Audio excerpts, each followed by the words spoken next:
the federal budget. Will Congress finally cut spending and save America from heading into bankruptcy, which appears to be where we're headed? Tommy Aiello joins me now, Senior Director of Government Affairs at the National Taxpayers Union. Tommy, welcome back.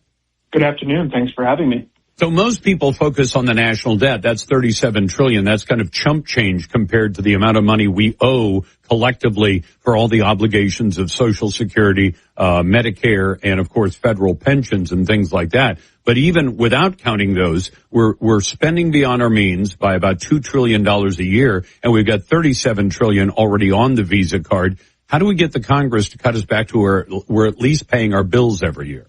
You raise a fantastic point. We're $37 trillion in debt. We don't get to that point by accident and overnight. It happens over the years. This year, we are running a $2 trillion budget deficit.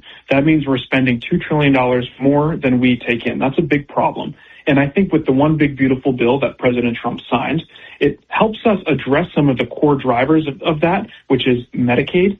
But as we go into September, at the end of this month, the budget runs out. There will be no more money to fund the federal government. There's a real test for conservative leadership here, where are we going to hold the line and say, hey, we are not going to spend more next fiscal year than we did this year, or are we going to work with the Democrats in order to find a bipartisan budget agreement that will no doubt cost us billions more next year than this year? It's a real test, and I'm hoping they'll hold the line. Okay, and if they hold the line, the Democrats are going to say, then we're not going to vote for it. Can we get a budget passed that will actually get passed, get to the president's desk, and get signed, that would just hold it at current spending, which is still, as you point out, $2 trillion too much, but at least it's not $2+ trillion too much? Yeah, so we're hearing from our sources on Capitol Hill that there's three paths that the end of September could take. The first is one you just mentioned, where there is no budget, which means there's a government shutdown. No one wants a government shutdown. We all agree the government is wasteful, but it's very inefficient. And from a taxpayer's perspective, no one wins in a government shutdown because federal workers are still going to get paid, but they won't be working. So we don't really like that. The second one is a bipartisan budget agreement, and if passed as prologue, we'll end up spending much more money because the Democrats always have high table stakes for negotiations, meaning they want to spend more, which is not very good. The third option is a continuing resolution, which is a short-term budget measure that just puts us on autopilot. We're not spending any more, but we're not spending any less. From our perspective, spending only goes up over time. If we can keep that constant, even for 2 or 3 months, that's still technically a win in our book because we're not increasing government spending. And hopefully that'll buy us a little bit more time to potentially do a second reconciliation bill, a second Republican-only bill that'll really get at the core drivers of government spending. So we're really hopeful that one of those three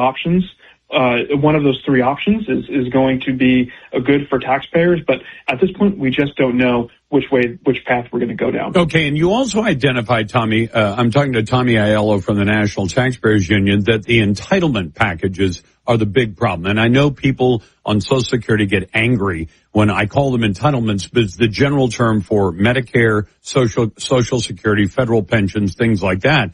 They say, well, why are you calling it entitlements? You're making it sound like welfare. I said, well, are you entitled to get Social Security after several decades of working and paying into it? And they said, yes, I am. I said, then calling it an entitlement is an appropriate way to do it.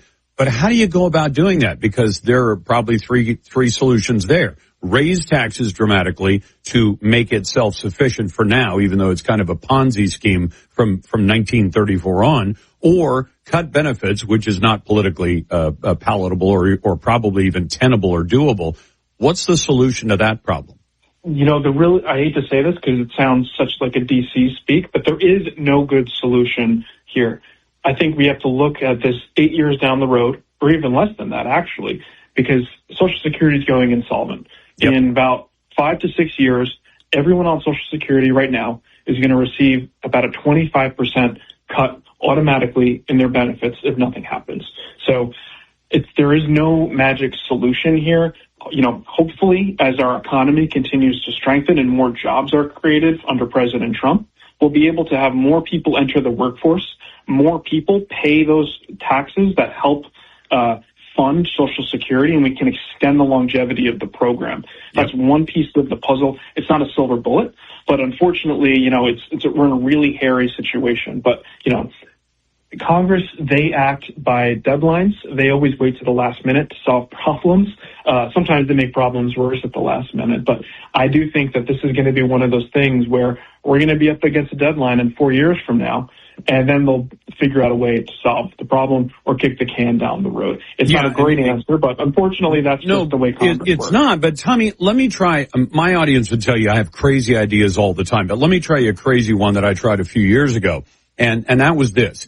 If you take the people best suited, I don't want to turn Social Security into a welfare program. So if you means test it, you're going to turn it into a welfare program. And sadly, because that's what it'll be, you'll say you're only entitled if you make less than a certain amount of money.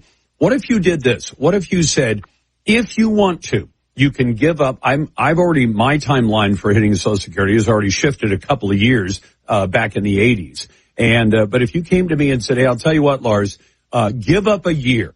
Take it a year later, and you get to put more money in your own 401k. Now, who's going to take advantage of that are upper income earners. So if you said that, could you shift the numbers a little bit, or is there not enough to be gained there? If you said, say, to the top 10% of people who are heading up to that, take another year before you take Social Security, you can pump more money into your 401k.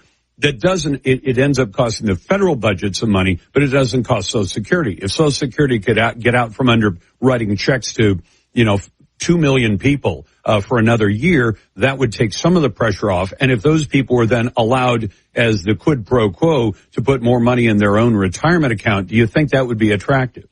I do. And I think from what I've spoken to, from some of the people I've spoken to on Capitol Hill, is they are looking for any and all ideas to help fix the problem. And, when we talk about we're running $2 trillion deficits every year, a fraction of that actually is from the things that people really know. That's the military, the Department of Education, a handful of other departments. Only about 33% is money that Congress can actually cut. Yep. The other 2/3 of that is the things like Social Security, Medicaid, and Medicare. They can't really touch those. So when we say, we need to return to pre-COVID spending levels, we're talking about the discretionary spending side of things. If we return to pre-COVID spending levels, we'd be able to save about $400 billion a year. That's a very good point. Tommy Aiello is Senior Director at the National Taxpayers Union. Tommy, thank you for the time.